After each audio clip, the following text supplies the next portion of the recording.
All right, everyone, thanks for joining today's pre-match presser ahead of our first playoff game against SKC. We'll kick it off with questions for Lutz. So, Tom, if you want to kick us off, we'll go ahead. Lutz, just in general, I mean, with an unexpected, when you wanted to get the playoffs, but to be the number one seed and coming in, how do you feel right now? Yeah, I'm feeling good for sure. I think we just have to find that line to stop thinking about the regular season and really get focused complete on the playoffs. I think we draw that line last weekend. It's a great success and we can be proud about it, but it doesn't count anything anymore. We're starting now from ground zero. Doesn't matter if you are 1 or 8 or 2 or 7. You have the same opportunities to win the cup and to go as far as possible. So I think that's the feeling what we have to get. We need to be hungrier than in the last 2 games. We need to get back to our principles, which made us strong during the regular season.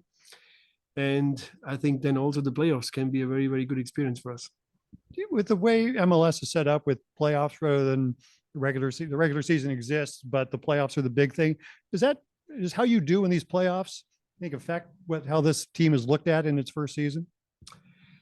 I look at it in 2 ways, Tom. Number one, I think you can really evaluate the season after 34 match days. What have you done well? What have you done not so well? Where you have to improve for the next season? Where we have to strengthen our squad? All the little details I think you can really evaluate after 34 games. 34 games where we finished on top of the table, which is unexpected, surprising, sensational, whatever you want to call it. But I think we worked hard for being there. And then it's after the season, what's happening now? And that's playoff. It's 1 game. It's based on different factors. It's based on a decision. It's based on form. It's based on a moment of madness. It's based on a brilliant individual action. It's based on a mistake. So everything is possible. That's why the playoffs in America are so popular. It's very difficult to know what's happening next. It's unpredictable. It's spectacular. And yeah, we want to, experience that, go with the flow. And also nothing has changed. We want to be competitive. We want to make life difficult for the opponent. And we definitely want to use our home advantage. I think we proved that we are a good home team. And we have that little advantage to maybe be able to play twice at home. And I think also if we go further to play also the next games at home, and I think that's a very important thing we also have to have in our mindset, that we have CITYPARK as our fortress. We have the fans behind us. And I think that trust, support relationship again on Sunday and for the games to come is really important, because I think the fans can move up to the next level. They can push us.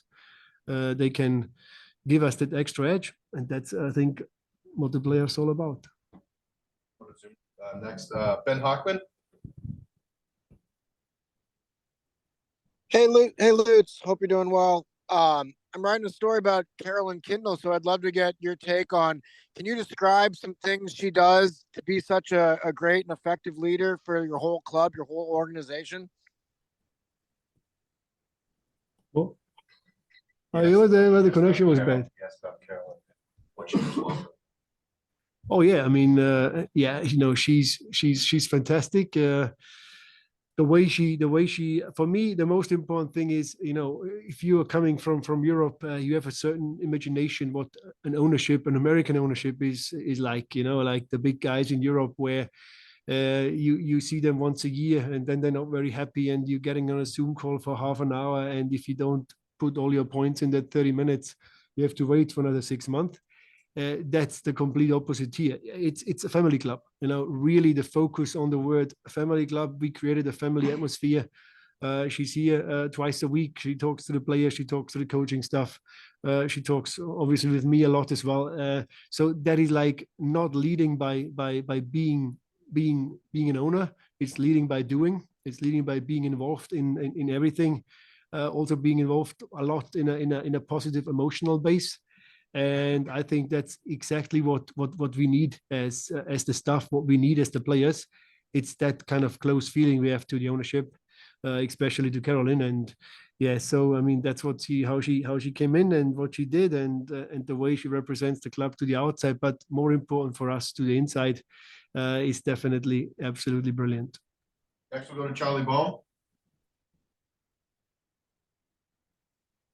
Hi, Lutz, can you hear me? If you scream very loud, I can. Okay, well, I'll speak clearly and loudly then. Thanks for your time. I wanted to ask you about AZ Jackson. If you could take me back to when you first picked up interest in him, and how the process of acquiring him came around, and how well you think that transaction has worked out for you in the club. Yeah, answer the last part first. Worked out pretty well, I would say. The first time I saw him like in action, so basically Jackson in action, was when we played with the next pro against Minnesota over there in SLU, where he gave us a hard time. We just had a game against Louisville in the Cup. We were that tired, and he ripped us apart. So that was when I put him on top of our list when it comes to youngsters from the next pro, which actually has a lot of potential. We played in the MLS Next Pro, so obviously we followed lots of the opponents. We saw him playing every game. Then we played again in Minnesota, and I reached out to the club pretty early, and it was quite a lengthy negotiation, to be fair, to get him out from there, because somehow he had the feeling they desperately want to keep him there, but also I knew that he wants playing time, and he didn't get the playing time in the first team. The opportunities were missing. So he wanted to have a new challenge. I thought his playing style fits very well to us. He's young, he's hungry, sometimes in a positive way, very, very wild, which is great for us. So he's one of the creative chaos makers, what we always talking about. And also the way I think he developed since he's here was really great. He didn't play a big role in the start. It took him some time. He was not always happy, which is normal. But I think that was the great thing, that he was not happy. He was not satisfied. He wanted it so much. And then once you do get that opportunity, you have to take it. And I think that's what he did with a big smile on his face. He gets better and better. Right now, look at the numbers he had in recent weeks. He starts nearly every game and he performs, and he's a really exciting player to watch. So definitely still a young boy, still a kid, but a great future ahead, good character. He's fun to watch, and I think he just fits very well to us. Players like him seem like a part of your model to find them and elevate them. And I wonder if where you got that idea from, if we have too many players like that in the US, and can you keep doing this if you have so many successes like him? Yeah, we like to be the underdogs. I think that is a lot how we look at players. AZ is a great example, but I think Sam Adeniran is just the same example. It's a guy with so much potential, with so much physical strength. And again, we played same story actually. We played against Tacoma over there in SLU, and Sam was like a train up and down the wing and just gave us a lot of problems. And then suddenly the guy disappeared, and I didn't see him anymore for Tacoma, and he ended up being in San Antonio, where the head coach is one of my best friends, actually my roommate before with the Vancouver Whitecaps. And obviously I had the best way of getting every week a report on Sam Adeniran. So again, we knew, the staff knew that he will be a good fit for us. So that player which had maybe a bit of an issue somewhere else and didn't get the playing time, that player which maybe did not fit the style, the possession style in some other clubs, that's the guys we're looking at. That's the boys you want to pick up. If there's some other Sams and AZs out there, for sure. But lots of our guys this season have done really, really well. So, we said it a few months ago when I said there's no need to fix something which is not broken. And that's the way I look again now into the squad planning for next season. Let's also treat the boys with that respect what they earned. They did really, really well, and we try to keep the basic of the squad together for a few more years. But if I can find another Sam or another AC, I'm definitely on the hunt. Next, we'll go to Casey Denell. Hey, Lutz. You spoke about you're obviously not wanting to be too reactive with the roster. based on playoffs alone, having 34 games to already go over things. But in some sense, just how well you've already done over that first 34 games, winning the West, does that change the broader timeline of what you've described as a multi-year project? Yes and no. I mean, of course, it definitely puts the expectations much higher, especially externally. But does that mean that next year necessarily we have to win the West to have a good season? Not at all. You know, you can have a good season by finishing a little bit lower, but then be ready for the playoffs again. I don't think we have any reason to put a position out for next year where we want to end up. I mean, we said in year one we want to be competitive, and in year two we want to play for the playoffs, and we want to make the playoffs. Nothing really has changed. We still want to be competitive now in the playoffs, and next year become a team which again goes for the playoffs. And then in year 3, 4, and 5, we want to be a team like Seattle, like New England, like Philly, where you know, well, these guys are always there for the playoffs. And then when it really comes to crunch time, they're ready to play. Nothing really have changed. That we have to deal with the expectation, or sometimes also with a little bit of the teasing and the bullying from other clubs, like saying, you know, where will it be next year, or whatever, you play here or there, you're getting your asses kicked. I mean, that's something we just have to deal with. That happens. But internally, and I think also with all the people here in St. Louis, we have a clear model and a clear idea what we want to do, what we want to go in the future. And we shouldn't get too confident. We shouldn't get too cocky about things. Let's just focus on what we're good at. And I think that long-term plan, which is 4, 5, 6 years or even longer, that needs to be what we're going to follow up and not get carried away. I saw it lots of times that people had a good first season and they tried to be super confident and thought they're better than they are, and then they dropped into the middle of nowhere. That won't happen here. And do you welcome the extra pressure internally, just from the fans of St. Louis? You've given them so much already that now you have this bar to continue reaching. Yeah, I mean, you know, when we are successful, I think you want to be successful for the players, for the staff, for the owners, but you just want to be as successful for the fans, and the fans were fantastic. So I think it's up to us to manage expectations and to just do what we do. Definitely, we always have that motivation to make our fans happy. I mean, you know, they make us happy the way they're turning up. They make us happy the way they sing and the way they support us. So I think it's really for us, really something we want to do to make them happy with good results and some attractive football. We got time for 3 more. We'll go to Tom, Santi, and then Justin. Lutz, since the first day you were here, you've basically talked the exact same things. Quite boring, huh? Well, except for the results, right? What does that feel like? Not the playoffs per se, but just the fact that you had a goal. Anybody who listened to you heard what the plan was. You laid it out on the table, and you're at this point. Do you ever take, I have a feeling you're going to say you haven't, but do you take a moment to reflect on, holy cow, this is what I wanted to do and it worked? Yeah, you know, I mean, it's all about planning and strategy. And yes, I did say it from day one what we want to do. I mean, you know, I don't have a crystal ball, so I didn't know 100% if the plan will work out exactly the way we laid it out. To be fair, and you're really right there, you know, I do still have a presentation with the exact goals from day one till roughly now. And yeah, there is lots of green ticks on that one. I think also what we discussed with the ownership from day one, it really worked out. But I'm also old enough to know right now, for some reason, since the day I was here, it always looked like the only way is up. We didn't really have a dent yet, but there will be a dent, will come sooner or later.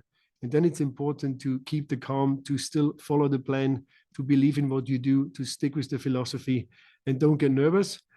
I hope and I think we are strong enough, mentally strong enough, not to get any bigger dents. But if it happens one day, then we just really need to stick together and believe in what you do, trust the process, and keep on working.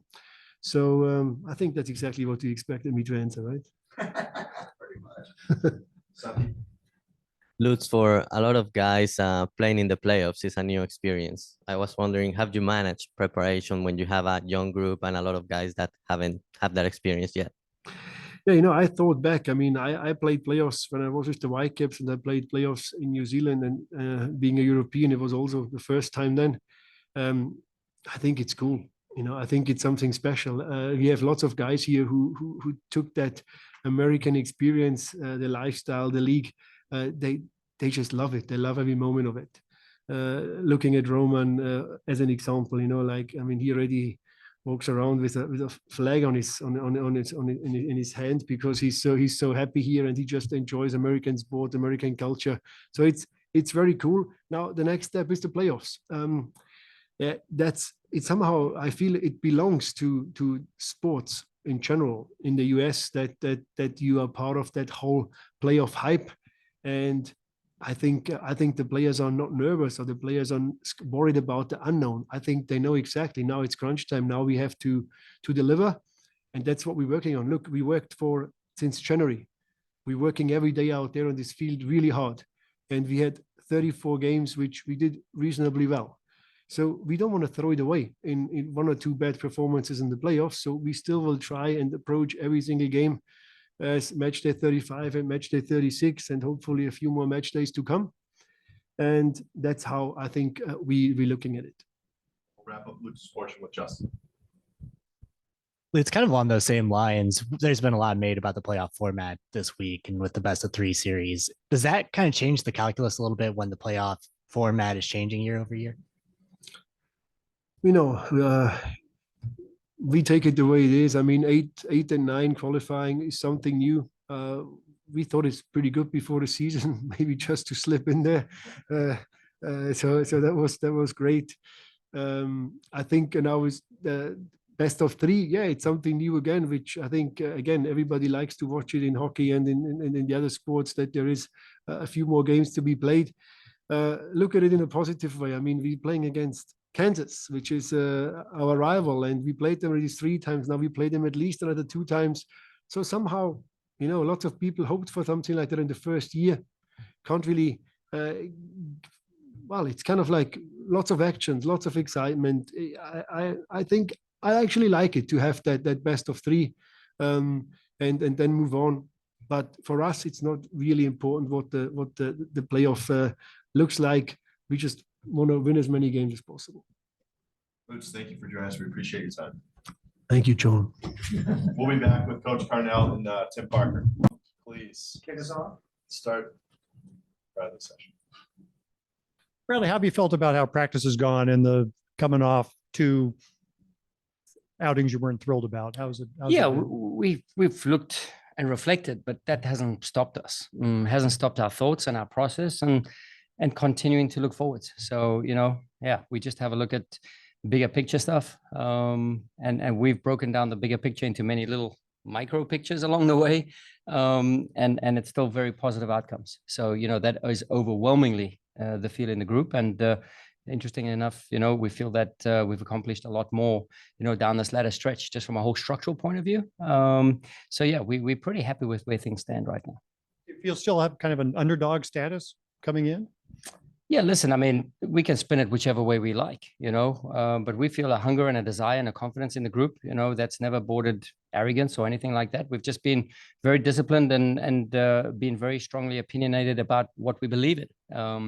And that's very true to the group on a training day. It's very true to the group collectively and in the video and in our meetings, and how we feel about our identity and what we should do on each game day. So that hasn't changed from day one. And obviously Sporting Kansas City, a team very well. Yeah, no, 100%. So listen, I think deservedly so.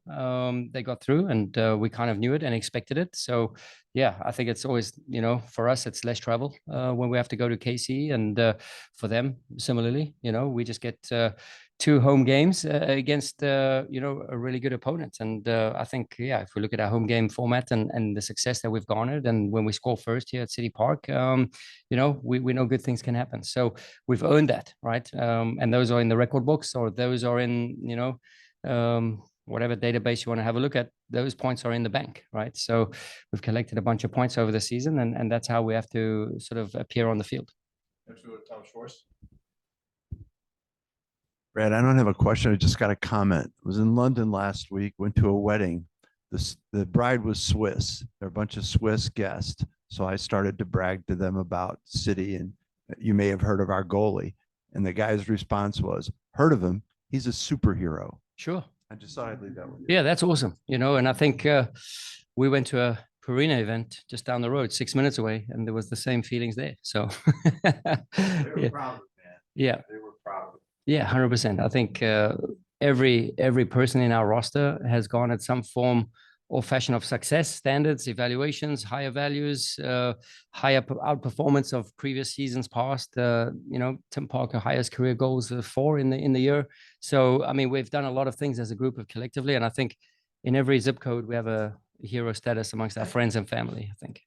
Next we go, Santi. Probably in terms of preparation for the game, does the fact that City played Kansas a couple of times in the last month and a half, does that help in any way? Yeah, they know what we're doing. We know what they're doing. At the end of the day, it's just down to who believes in it more, who feels better going to the game, who wins that first battle, who has that first momentum shift during the game. So these are all things that, yes, you can train through the week, but when that whistle blows in that atmosphere, in that environment, so when you can get everything on your side and earn the right to succeed or to be successful, that's most important and long lasting. So again, I don't think this game's got to do much about the tactical battle. For sure, there'll be shifts and moments and little tweaks here and there. But I think it's about the willingness, the grit, the desire, the determination of, what got us to where we are and what we believe in and how we can, pull out performances that we have recently. So Next one to Matt.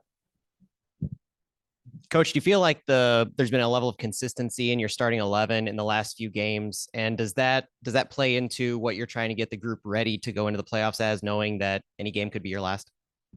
No, I mean, we just, obviously there's form, there's flow, there's momentum, there's relationships of a certain group of individuals, and we'll go with a lineup where we feel, fully confident, but also fully confident of, the way we can change games. Because I thought we've had big swings in shifts of momentum when we've made changes, right? And all for the positive. So that's what we're looking into. We know we have a group of guys that are going to be fully hungry, show full of desire to get their chance to play every minute when we call their numbers. So that's what I'm looking forward to, because I know the confidence. We have a couple of guys on that bench who've been big game changers for us. So we're excited about that going into these last couple of games. Those second half subs, they have been game changers and they've swung games in your favor a lot of the ways, but in this format with PKs being a possibility, does that play into at all what your tactical mindset is in the second half, knowing some guys might not be available? Yeah, listen, the first objective is to win the game in 90 minutes. And that's for us. We have two opportunities, playing at home and then playing away to seal the deal. And that's going to be on our mind. We don't want to, tie us or bind us by any thoughts, doubts, prognosis, planning, 93rd, 97th, 98th, 100th minute, or whatever it might be, penalties. We want to, release the handbrake and really go full gas ahead. Go to Justin. Coach, playoffs, rivalry matchups, they go a long way to, hyping up that internal pressure that athletes put on themselves. What are you doing with the players that haven't experienced like this level of scrutiny and pressure to help handle it come Sunday? I think there's enough scrutiny and pressure in training. I think the players through the last 10, 11 months have had no off days in terms of intensity, no off days in terms of messaging, no off days in terms of what we believe in our principles, right? So, and that's what we have to do, right? So, and that primes you. We've always said we want to train harder than we play games in. So, we've just keep on ramping it up and keep on doing our thing, and nothing's changed for us. And I think Roman said it quite well the other day. This is match day 35 for us. So we have 35, 36, 37, and we want to go all the way, right? So yeah, it starts with one block now in a 3-game swing and 2 at home, and, a chance to, eliminate, within a 2-legged series. So yeah, that's on our mind, and we're going to be fully confident about going out there and doing just that. Next we'll go to John Lupo. Bradley, just 2-part question. You're up for manager of the year, and Tim and Edu and Roman are up for other awards. Can you just talk about the credit that goes into the scouting department and the front office and Lutz for selecting the right guys and putting them in the right positions for them to succeed and for you to be up for that award? And also the experience that Kansas City has. This will be the first time, obviously, for this franchise in the playoffs. Can you just talk about maybe is there a message that you send to the team, the difference between playing them in the regular season and the rivalry being ratcheted up, and what goes into being successful in a playoff atmosphere like this? Yeah, I think the last few games of the season, teams were playing for their lives. You know, teams had a lot on the line. And I think 8 games ago, 10 games ago, whatever it was against Orlando, I always said that felt like a playoff game. So just being prepped and primed and playing for meaningful games. I think we've always, challenged ourselves in little, next game mentality, next play mentality, stay in the moment. So, we don't want to lose the moment now based on what we've done. Bigger picture, we've achieved great things so far, John. And for that aspect, we would be silly now to start rethinking things and complicating things because, then you're just creating a sense of doubt and uncertainty. So we're very clear with what we want to do, and we've always remained clear what we want to do. Has it been perfect? No, but that kind of, we live in that realm of a bit of chaotic nature. That's the way we play, and we accept mistakes as long as the next response is really positive. So we were really happy about that. And talk about the people, and whatever the awards and nominations. I think it starts with a good people approach. And I think we knew what we're getting into with good people around us and giving them a platform and a foundation and an ownership group who supports us in every single step. And I think you can see the culmination and the benefit of having everyone here at a certain time frame and bringing in players who knew, sort of the coaching style and the intensity and the levels it needs in and day out and the collective nature of our sort of approach and our philosophy. But I personally would trade any of that in to go, all the way and get out of this round 1 for sure, and then see where the road takes us. Next, we go to Casey Denell. Hey, Coach. Having spent a lot of time in the Red Bull system, you're certainly familiar with going to the playoffs. They just broke the streak for longest playoff streak, or the record. But there hasn't always been the most success with that franchise. Are there any lessons learned or that you're applying to this year that you learned in the Red Bulls in the playoffs? Yeah, listen, I think that's very sort of immature from us to be thinking about that, because to achieve a status of 14 playoffs and break a record in MLS sport, getting to the postseason, in our infancy, to get, those sort of continuous stretches and performances, that would show growth on its own. So I think us just trying to forecast and project and think about what happens and if there's anything different, I do think we are, we have similarities, but I think we're totally different teams. And from that perspective, I've brought bits and pieces over from the Red Bull system and try to put it with other systems in place. And I've grown as a coach, and this is my first shot at this. So I think we've had fully a supportive group and the ownership group, and Lutz has fully supported me every single step of the way to express myself in order to get a team to play this certain way. But again, this has got nothing to do with me and my learnings. It's just me and my guidance, how to get the players to have their own learnings throughout a 34 match day season, because only then they can right the wrongs, or we can right the wrongs in stressful pressure situations. So, yes, I think if we were talking down in 7 years' time and we have 7 times in the playoffs, I think that would be an awesome achievement to get 7 in a row. And on a different level completely, can you just speak to the atmosphere that you're expecting at CITYPARK and how raucous you think that will be? Yeah, it's always been electric. That's one word I can put it, electric and intimidating. And that's how we have to dominate on the field. That's how we have to perform on the field. And that's been my expectation from day one. We want to intimidate opponents. We want to make sure that we win the battles with and without the ball in all phases of the game. So, we want to compete, and we know what CITYPARK and the fans bring to us here on a Friday night, Saturday night, or a Sunday night, or during the week for that matter. So we've had a sellout crowd every single night of the week or in the season. And I'm expecting nothing less. And now that we know it's playoff games, and to welcome a really good, successful opponent that doesn't come from so far away is always a bit of added incentive. Next, we go to Matt Rocchio. Afternoon, Bradley, and apologize if you already heard this one. I was just able to come in. There's been a lot of talk about the style that you guys might see from Sporting on Sunday night. If they do, in fact, they play deep a lot and just kind of wait for you guys to make a mistake and jump on that. What's your best counter for that kind of style, if that is how they choose to play? Yeah, put the ball in the back of the net. We'll start at circle again. No, seriously. I mean, they have some big game changes. Yeah, on the wings, they're really dangerous. Through the middle, they're really dangerous. So they have, like every other team in the West, many different game changes in different positions. So they can manipulate the game in certain ways. And, we just have to be one step ahead of them. We have to be proactive in our thoughts, not individually, but collectively. And sometimes we have to help each other out. This is not a game that we feel we can just dominate them with the ball. I think our domination has to start against the ball first with our defensive principles. And then once we start doing that, I think we've shown, and not just spoken about, I think we've shown how we can get good success from games against them. We'll go back to Tom. Rasmus Holm wasn't out there today. What's his status?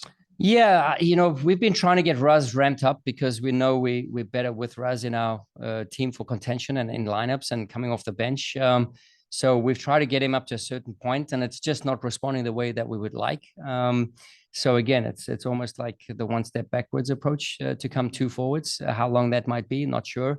But I've had a similar injury myself, and they just don't want to go away. They just stay around for a while, those types of things. And from one day to the next, you feel free and then you can go again. So we're just in that sort of waiting phase. But yeah, I feel sorry for us because he's tried. He's tried a ton to try and get himself going again and to the benefit of the team. But unfortunately, he just can't do it anymore. So are you ruling him out for this weekend or for longer term? Or? Yeah, this weekend for sure. And then we'll see, because we're just going to shut him down for a couple of days. But I don't put him into contention for this weekend. All right, Coach. Thank you for joining. All right. Thank you. Appreciate it. Hi, Tim. Hi, guys. Congratulations on the Defender of the Year finalist. Is that what does that mean to you to get that recognition? Thank you. It does mean a lot. I think being in this league a long time and having played next to some other good center backs that have gotten that award and recognition, it's definitely something that I've always strived to get to. And to be honest, I'm really happy I did it with this group. I'm assuming that you haven't been a finalist. No, never. Were you surprised at all by it? A little bit, I think. To be nominated is one thing, but to get to the final three it's just a good feeling. I think it's a little bit of garnered respect from around the league, in terms of some guys, it's player vote. It's a player vote thing as well as from analysts and stuff like that. So I think it's just some nice respect. I counted 17 playoff games in MLS played by everybody on this roster, 11 of which are by you. What does that say? What does that mean to you coming into this as to what you have to do and knowing you're the guy who's been through this more than anybody else? Yeah. I think there will be some conversations with some guys about how to be able to handle the playoffs. In some ways, this 3-game series throws it a little different than other playoffs I've been in because they change every year. But yeah, I think it's one of those things where it is another game in aspect because we do get a 3-game series out of it. But at the same time, the intensity is higher, mistakes are going to be made, but can you limit them? And then obviously capitalize on the other teams. Are playoffs different from regular season? Do you have to change your approach from your experience? In small ways, sometimes. In small ways, yes. I think in the regular season, obviously you have a little bit more freedom to kind of, when you're losing, you have a little bit more freedom to kind of throw guys forward and try to win the game. In playoffs, sometimes you can be happy with a tie. This year, then you go to a penalty shootout, so there are no ties. But yeah, like I said, it changes kind of every year. Next, we'll go to John Lupo. Tim, first of all, congratulations on being nominated for Defender of the Year. It's a well-deserved award, a well-deserved recognition. Thank you. Just with this team and the way they played all year, as he just said, you have most of the playoff experience. Do you feel like with the crowd, the way it's going to be so amped up, do you feel like maybe there's something that you guys can do in the beginning of the match, sort of just settle the team in, play your style, do what you normally do, but just, bring it down to a level where you're going to be even keeled and you're going to play the way you want to be successful and, stop the attack that they have because they have some really good attacking players. Is there any one thing that you can point to, or is it more of something that could happen as the game, gets into its flow? I mean, the easy answer would be to score a goal. I think that would get everyone pretty comfortable pretty early. But yeah, I think obviously to just start off on the right foot. I think obviously putting pressure on them at home, we know what the atmosphere is going to be. It's going to be incredible. So in order to harness those emotions, I think is going to be a big thing for us right away. Obviously not get too over amped, but you want to be able to still channel that energy the right way. We're gonna go back to Jacob.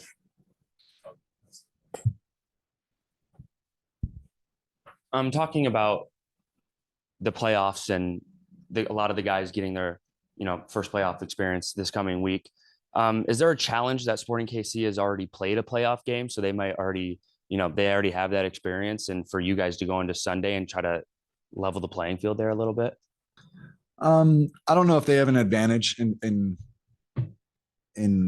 any way, but by playing a game, obviously they have a good feeling in the locker room, obviously coming off that dramatic win. So there's definitely a good feeling in that locker room, but we have really good feelings in our locker room. Like Brad said, I think, we're confident in how we want to go into this postseason, and, the group is pushing, we're pushing every day. So I think that's a confidence that we can kind of take into the weekend.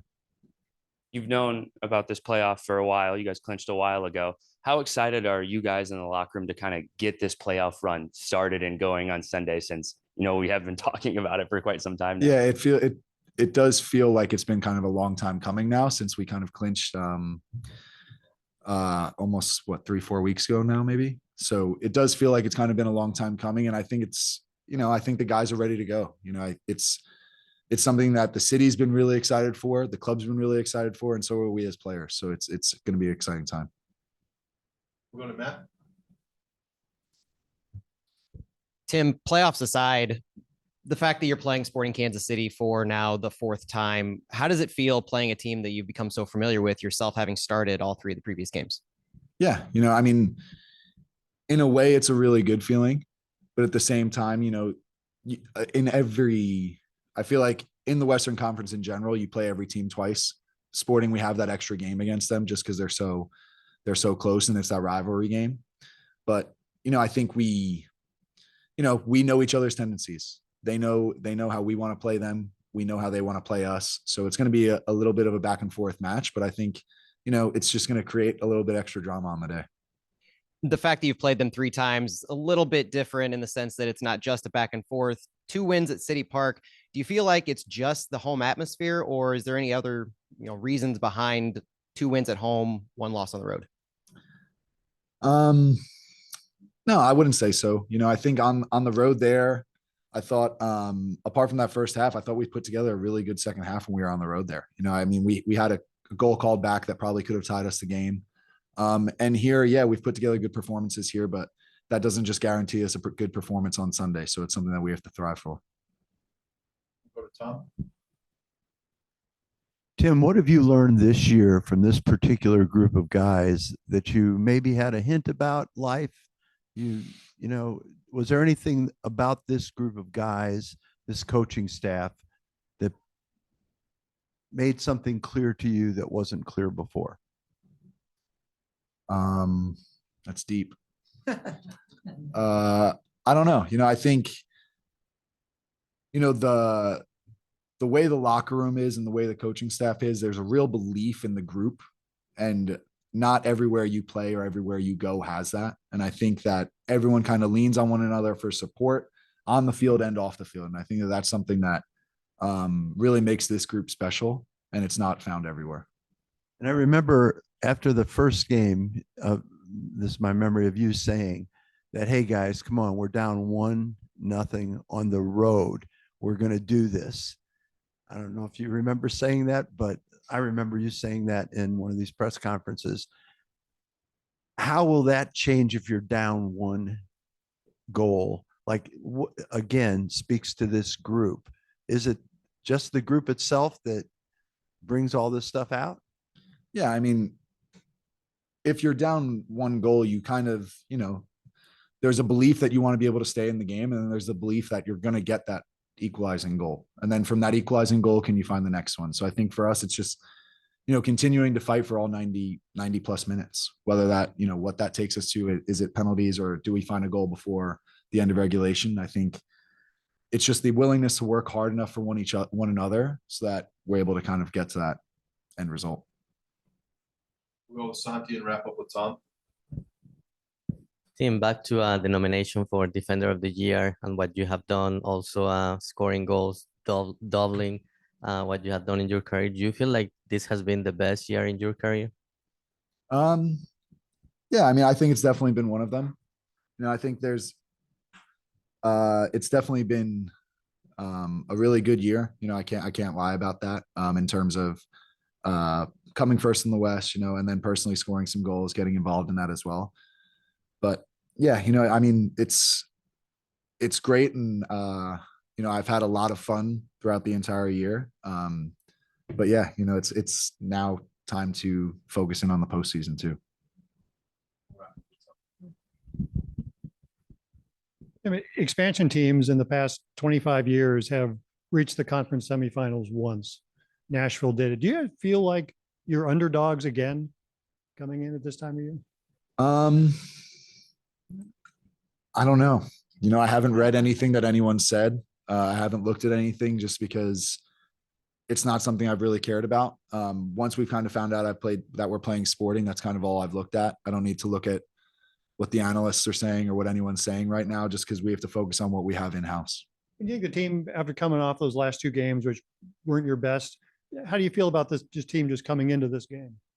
Yeah, I think looking at the last two games, there's no excuses to be made, but I don't think we were able to give out our best stuff. And I think that come Sunday night, for the rest of the time that we have, I think we're going to have to give an energy and a feeling not only to one another, but to everyone surrounding us that like, it's kind of do or die in the playoff time. Tim, thank you for joining us. Appreciate your time. No problem.